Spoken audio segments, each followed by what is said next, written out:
Something I saw in a student says it all. A student came to our new house and stood on the ridge and just looked out over the valley. It was a student in their first year of medicine, actually. And I said, well, is everybody ready to eat? And he said, no. And I said, well, really? Because, you know, students, free food, those kind of go together well.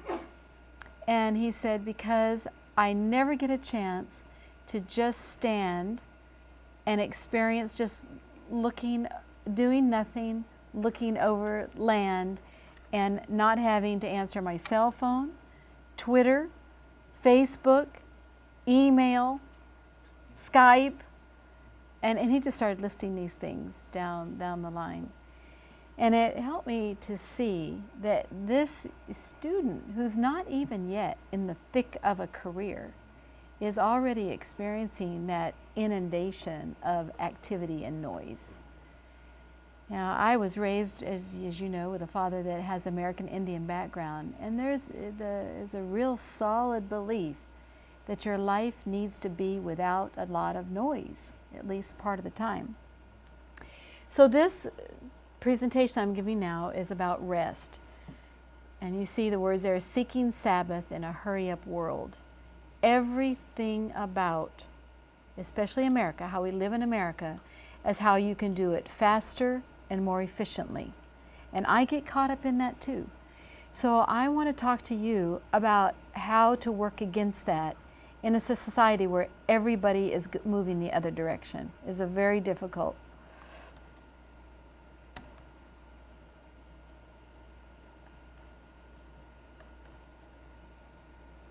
All right.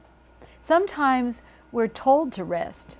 In other words, you might have a boss that says, you need to take a vacation. Or you see the signs here that say, rest here. Sometimes we're told to rest, and that's kind of nice, actually. Sometimes illness tells us to rest. That's not so nice. But sometimes there are times in life where we are told to rest, and we have to rest. Sometimes we're invited to rest by an empty chair, a park, by someone who says, as my fiance does, let's have some tea. He's all about drinking tea because he's Scottish, and he always wants to sit and drink tea. And what that means is, let's rest. And it's interesting because a European sense is a little bit different than an American sense about resting. Sometimes we make our own choices. We rest with family. You see the little baby resting without, he just can't help it. And actually, I was like that a little bit this last week with having had this bike accident and being medicated. So you all didn't even know, my first 2 days here with you, I was pretty much medicated, and it's like your body's resting when you don't want it to rest. You see a man resting in the field. Sometimes we try to just think thoughts that are restful. You see that a lot in mindfulness or attentiveness. I put Chick-fil-A in there because they've decided to rest their restaurant on Sunday. They have made that commitment. It's a spiritual, religious commitment, and they don't open their restaurant for them, their Sabbath, which is Sunday. Sometimes we have a day set aside for that rest, whether we go to church, read scripture, or experience rest within prayer. There are all different ways that people are resting. But what I'd like to talk about is how we understand rest. Now, I'd like for us to look at this poem and ask, what makes this a poem? To the left is the poem, and to the right, I've stated it outside of a poetic framework. Okay, so we'll read the poem first. I love Neruda. I love you without knowing how or when or from where. I love you straightforwardly, without complexities or pride. So I love you because I know no other way than this, where I does not exist, nor you, so close that your hand on my chest is my hand, so close that your eyes close as I fall asleep. Beautiful, isn't it? Now here's how it might be said if it weren't poetic. I don't know why I love you. My love is simple and unselfish. You and I respond to each other well. Now, what makes that first one a poem? Because they're saying the same things. It's kind of like the difference between facts and story, but the poem has emotion. There's character behind the words, whereas the right is just facts. Right. You're absolutely right. We have facts on the right. We have narrative, story, emotion, and all the things that come with narrative on the left. The other thing we have is poetic form. I love you without knowing how, when, or from where. There's a rhythm to it that the other one doesn't have. And you read the last line, so close that your hand on my chest is my hand, so close that your eyes close as I fall asleep. There's a rhythm there to it. And poetry has rhythm. It has different kinds of rhythm depending on the poetry. Sometimes it's A, B, A, B, the line. Sometimes it's A, B, A, B, C, D, C, D, and back to A, B, A, B. But there is a rhythm to poetry. The words on the right do not have a rhythm.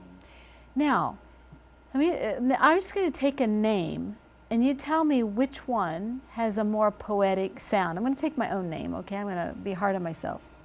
Carla Gober is my name. Now, I'm going to change it just slightly. Carla Gober. Tell me which one has a better sound, a better rhythm. The first. You think the first? Well, it depends where you're from. The way you say it. For me, There's something else I'm doing, but it is the way I'm saying it, but tell me if you tell the difference. I'll say it again. Carla Gober, Carla Gober. You said Gober. I meant Gober, sorry, I made that mistake. Yeah. So it's Carla Gober or Carla Gober. Okay. Now you know my name, so try to divorce yourself from that, but which one has the better sound? You think the first? Let me do this. Carla Jackson. I should have had this done ahead of time. Or Carla Park. Carla Jackson, Carla Park. You think Carla Jackson? Oh, this is so interesting. It has to do with where the emphasis is on syllables. Carla Gober has a hard first syllable both times. So it's not technically as poetic as Carla Gober, where there's a first and a last. The accent is on the first and the last. Do you see what I'm saying? So Carla Gober is hard. First, Carla Gober, it has a more rolling sound, Carla Gober. So you're not stopped in the middle. We might have differences on my name and how it's pronounced. What I'm trying to have you hear is the syllable and where the syllable comes. Or the second illustration, Carla Jackson, is 2 syllables, 2 syllables. Carla Park is 2 syllables and then 1. It tends to have a more poetic sound if you mix the amount of syllables than if you put the same amount together. So Carla Jackson is 2 and 2. Carla Park is 2 and then 1. Am I making sense? Okay, so I'm just trying to have you listen to where the strong syllables come, where the amount of syllables. Those are all go into making something more or less poetic, and either it rolls nicely or it's a more choppy. When I said to you she had suffered much at the hands of many physicians, it has a much more poetic sound than to say she went to doctors but didn't get well. Do you see what I'm saying? She suffered much at the hands of many physicians. It has to do with where that accent is and how many syllables there are on each of those sides.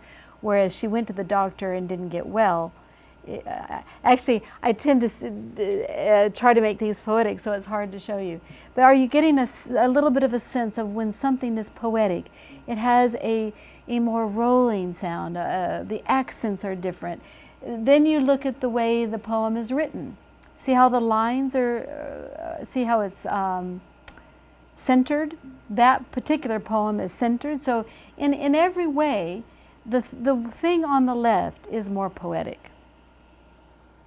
All right, now let's look at music. How many of you play an instrument? Okay, so tell me what would happen to music if there were no rests in the music. Running down the road without, to be boring.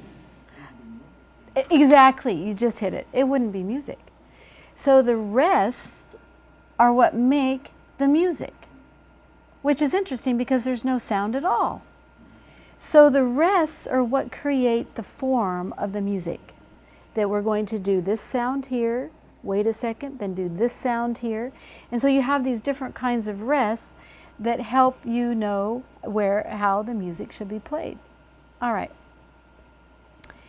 I'm suggesting that one of the purposes of rest is that it creates an aesthetic piece. It gives it structure, rhythm, form, and beauty. Okay? And we're just working out of those two things. Sort of poetry, the same thing with art. It's the relation between what is painted on the piece of paper and what is left blank. It's that relation to space and picture that creates the art. Yes? Yeah, I just want to just step back a little to the first slide. Yes. And that is, to me, that is how it shows how two persons relate, a man and a woman. Normally for men, we're not so very poetic. we are to the point, you know. Ladies like to be that, but one of the things that I learn in a relationship is that that's how she is, and in order for if I want peace or I want to be able to live together, I must be able to adjust when she starts her poems. Okay, well now you're on a different topic, but let me address that just quickly. I'm going to agree with you partly and disagree with you respectfully on part. So here's the part I agree with. Men and women are different. And their ideas of romance are different. But I wouldn't push it so far as to say women are more poetic, and here's why. And you'll be doing this in your modules, and so I have a lecture on this, but I'm not doing it for this class. But you will be doing it in your modules. You'll be taking the Kiersey Bates temperament test and finding out what your personality type, what your temperament type is in relation to being either NF, NT, SP, or SJ. And don't worry about all those letters. You'll find out what those are all about if you don't already know. There are temperament types that are more poetic than others, whether they're male or female. So that's what that difference would be. But the part that I do agree with you, Jerome, is that they view romance often differently. But even that is tempered by temperament. Yeah, and then men we don't like too much details. We just like the summary. It depends on your temperament. Depends on your temperament. Some men want the details. So it depends on your temperament. And you have no idea how much I would love to launch into that lecture. That is my favorite lecture. All right. Now we're on to the second one. What makes sleep important? You've talked a little bit about sleep. You have a little boy who's just found a place to sleep, and he sleeps. And you have heard some of the sleep deprivation problems. But the thing I want to point out in sleep is that what was already mentioned is that sleep is not passive, it's active. You're not doing nothing. That's kind of two negatives there. But if you look at the brain on the right, that's what your brain looks like in REM sleep.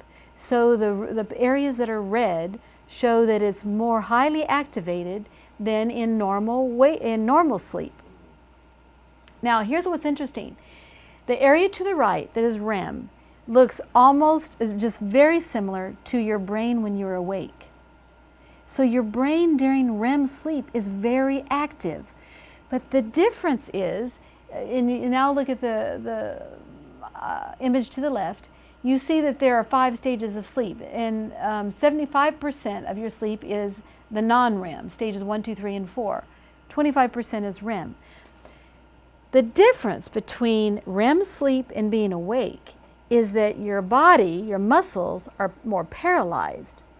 So your body can't respond to what you're actually viewing in REM sleep. Thank goodness for that. Because you imagine yourself, running and somebody's chasing you, but you can't get away.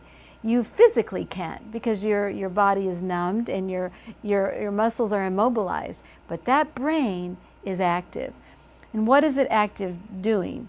As you've heard a little bit, it is very active putting pieces together. Why did that go there? And how? And trying to connect the reality with how you perceived it. Putting those pieces together, very active. And in a very general sense, we could say your brain during REM sleep is trying to make meaning of everything it just saw in the day. That is the meaning-making time. So we could say that the purpose of rest refreshes us for more work. That's the simple part. Your body's relaxed. But then that bigger part is it's putting those pieces in place. And finally, the largest reason is it gives meaning to your life. Meaning to reality is what it's trying to do during that time. Of course, you're doing that when you're awake as well. But during REM sleep, it's trying to do that in an unconscious sense. So that's the second purpose of rest. Now we'll look at a third in terms of your heart. Your heart, you see the EKG here, and you've probably seen these when you're in the hospital. Where is rest taking place in relation to this EKG? Before the 2 spaces before the big spike and then after. Exactly. So if you look at that the space between the 2 spikes, which is designated as R, that's right, is that resting. And if this were a physiology lecture, we'd get into even more because rest takes place slightly other place. But let's not worry about that right now. So rest is taking place between the beats of your heart. So if you have a higher pulse rate, which you do when you're not as healthy, so you look at what's healthy pulse for your gender and your age. When you start getting into the higher pulse rates of 70 and 80, then you're not resting as much. And then if you go into tachycardia, which is at the bottom here, this ventricular tachycardia, which is a very dangerous type of heartbeat, then you see there's no resting, basically. And that's why that's so dangerous. There's continual heart beating without any resting. And you see that there at the bottom right. Okay. So I'm going to talk about that, and then also so the heart, just as an organ, has to rest between beats because it can't work continually. So just hold on to that thought, and then we're going to talk about the sigh. I love this little cartoon. Garfield sighs, and then he says, well, why not show some enthusiasm for life? And so he sighs big. A sigh can mean so many different things, and you can look here. You see the man on the upper right, the sigh looks like he's just had it. The sigh over here looks like a man who's just laid down on the table, and he might be waiting for a massage, he might be waiting for the doctor. It's just like, but he seems more relaxed. As the woman on the bed here, she's just, her head is in the pillow, her cats are all around her, and she's just got her sighs just deep into the pillow. This woman here on the left, you can't see it, but the title of this is called Sigh of Relief. So her tears, it may be that the husband that she thought was in an accident is okay. Who knows what that is? And then we have a sigh here of anxiety. A sigh means so many different things, but the one thing it does mean is the truth. It means that something very truthful is taking place there. Whether it's the sigh of frustration, the sigh of I've had it, the sigh of I'm tired, I'll just relax. It's a real true part of you when that sigh comes. So whenever I see someone sigh, when I'm in counseling or working at the bedside, I'll say, could you talk to me about the sigh? And very often a very different story comes out there. So, purpose of rest, number 3, truth and integrity. Meaning that is the real true piece of you comes out in that sigh, that place of little miniature rest. And I put integrity because I'm talking about that true part of you, that part you can't hide comes out in the sigh. All right, so what does this Sabbath have to do with rest? When we look at creation and the text around creation, we see that after God created, it says, and God rested from all his work, right? Okay, now, the question is why? First question, was he tired? So he had to rest? Was he happy? He wanted to celebrate, as we might do after having a baby? It's so fun watching a woman having a baby. She is so mad sometimes at her husband. I helped deliver a baby once, and the woman said, "You did this to me. I hate you." But as soon as her baby was born, oh, they just gathered around and they were kissing and hugging, and the baby was right there. Is that what was happening at creation? That there was all this work, and they said, you know, the baby's here, it's all done, let's celebrate? Is it a formation of aesthetic peace, meaning that something happened all through creation, and that everyone stepped back and said, isn't it beautiful? Isn't there a certain rhythm here? Isn't there a certain poetry here that's just absolutely unmistakable? All right. What might be the connections between ceasing work, celebration, and an aesthetic peace? Now, some people not only don't see the connections, they're letting the connections go. She's saying our grandfathers called it Sabbath, our fathers called it Sunday, we call it the weekend. And that just shows you kind of what a transition has been in time. And because I remember when I was a kid, there were many more young kids than I were keeping a Sabbath of some sort, not watching TV, not doing things. Even if they were, keeping a Sunday, it was kept very similarly to the way Sabbath keepers do, but not now.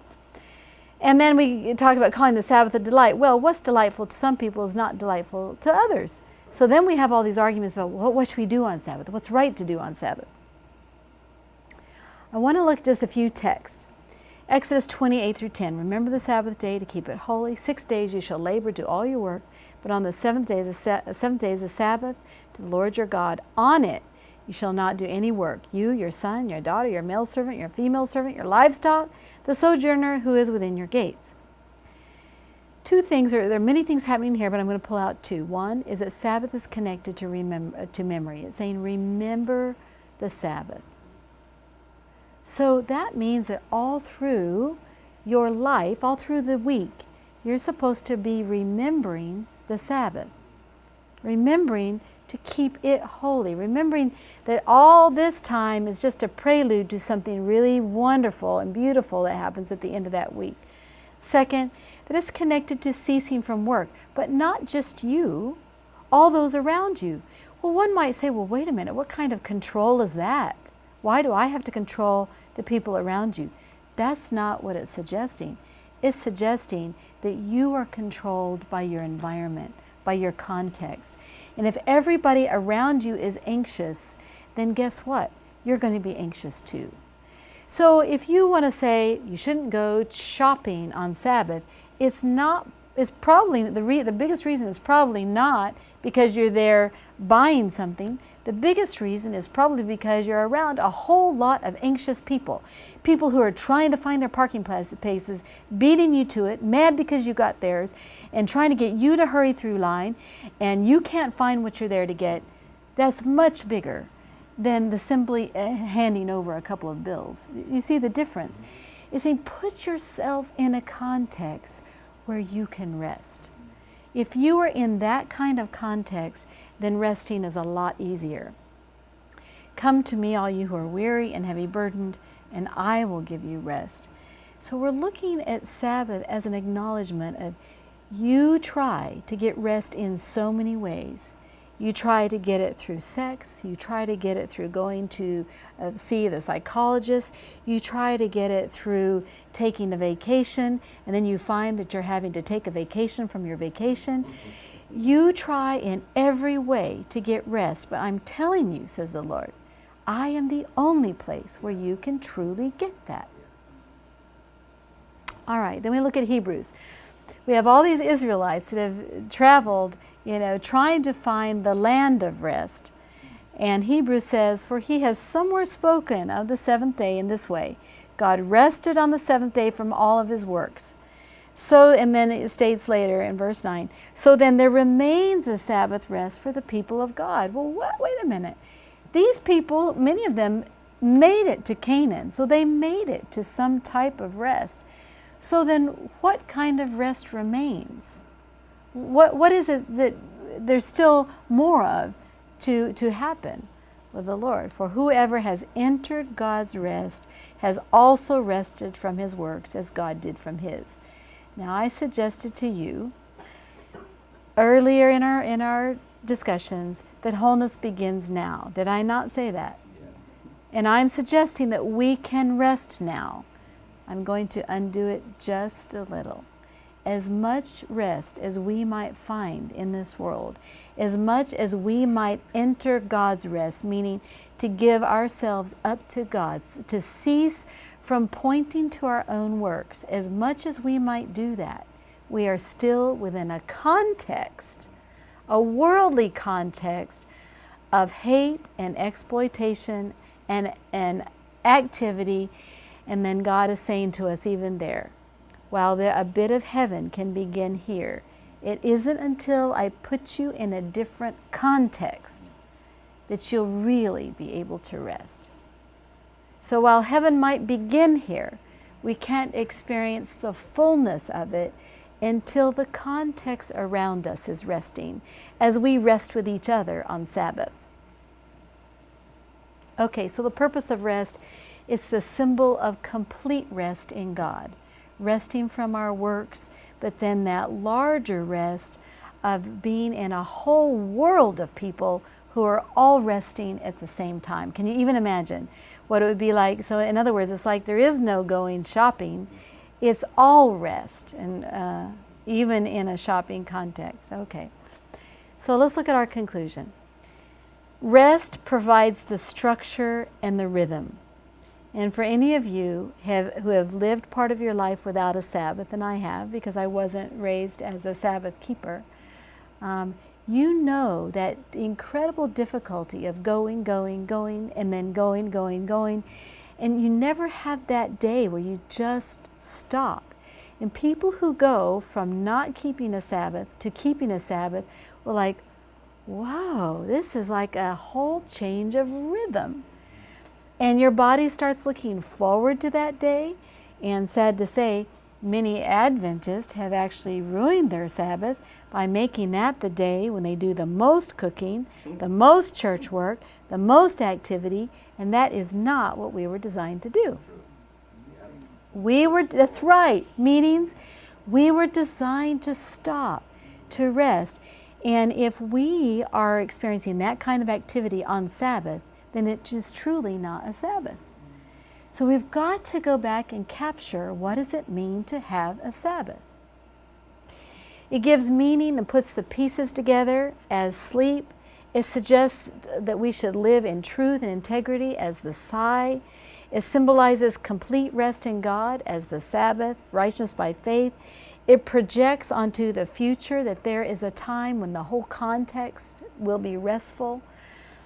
So, when we're sleeping, when we're keeping Sabbath, when we experience the sigh, all of those things, all of that is symbolic of that larger rest that we will someday experience. So keeping Sabbath, as some have compared it to wearing a wedding ring or something that symbolizes that commitment to God. That's what that Sabbath is that space where we say, we acknowledge that without you, we have no rest. We are an active people. We are a people that are completely restless until we find that rest in you, in stopping, in resting. Any thoughts about what I'm saying? Any questions? It's beautiful. It's just, I feel like resting right now. Well, does it make you want to change in a way sometimes the message we give about Sabbath? Yes, definitely. You know, this isn't just a day to go to church. This is a day to have a different rhythm. Yeah. This is what should provide the rhythm of your entire life. That's a different message than just don't work and go to church. It's a completely different message. I think I share in your experience. I became an Adventist just about a year ago. Yes. And then just the change, I feel that things are falling in place. I used to think that I was very busy and I was running in New York. In Brooklyn, I was attached to a United Methodist Church there somewhere. And I used to work from morning to evening. Sundays, I did a lot of things. And the rest of the week, it will also, follow like that. And you feel that you have not had just the sense that today is designated for something like this. Yeah. And just that sense alone, I think, brings some kind of rest to you. And then it regulates the rest of the week for you in a very wonderful way. You see that you have really been somewhere and you are beginning things all over again. Yeah. I think I'm sharing that experience. Yes, thank you, Mom. Yeah. I think it's a beautiful, I like the way you put it together. But one of my struggles, and I think not just I alone, is the many meetings. I have this meeting at the department here. I have so many, and it's getting so, you wonder, sometimes at the end of Sabbath, we're tired, really. And here's my question, Jerome. Why are we putting so many meetings on Sabbath? But why do you think? Why are we doing that? Do you know why I think? Yes. You're so right. I think very correct. That is that we don't have time because our work is so important. We're now adding those things onto Sabbath and still calling it Sabbath. But it's no longer Sabbath. It's no longer Sabbath. So, if you decide from here that you are living your entire life, that you are living the Sabbath rest through the rest of the week, then you look at your Sabbath and ask yourself, is this, the way I'm keeping this, going to provide the rhythm, the kind of rest that will carry me through the week, and not just the week, but a life? Because that's what the Sabbath is about. It's that rhythm and that acknowledgement of God as the place of rest. And so if you're not doing that, if we're not doing that, that means that what we're carrying into our life is just more activity. You've just, in a committee, you've just ordained more work for the week. Yeah. So it takes adjustment and reevaluation. You do committees on Sabbath, Jerome? Yeah, it's just a lot of things. The church is a big church, 1,300 membership. So just so many meetings, elders meeting, different committee. It's kind of Well, and it's not just meetings. And I don't want to be too hard on this because I do a lot of speaking for churches, but a lot of times your enrichment, your Sabbath enrichment things are all Sabbath afternoon. And so you go from church, you eat quickly, you get back to the meeting, and then you go to Vespers, and then it's only after Sabbath that you relax or have a board meeting. Yeah, so even though it's filled with good things, it's filled. And we're losing the ability to just stop and rest, because it's We forget that Adam and Eve weren't doing bad things. They were doing good things, and they rested from good things. Yes, they rested from good things. Absolutely. And actually, that's a wonderful note to end on. We may not so much need to rest from bad things, we might need to rest from good things.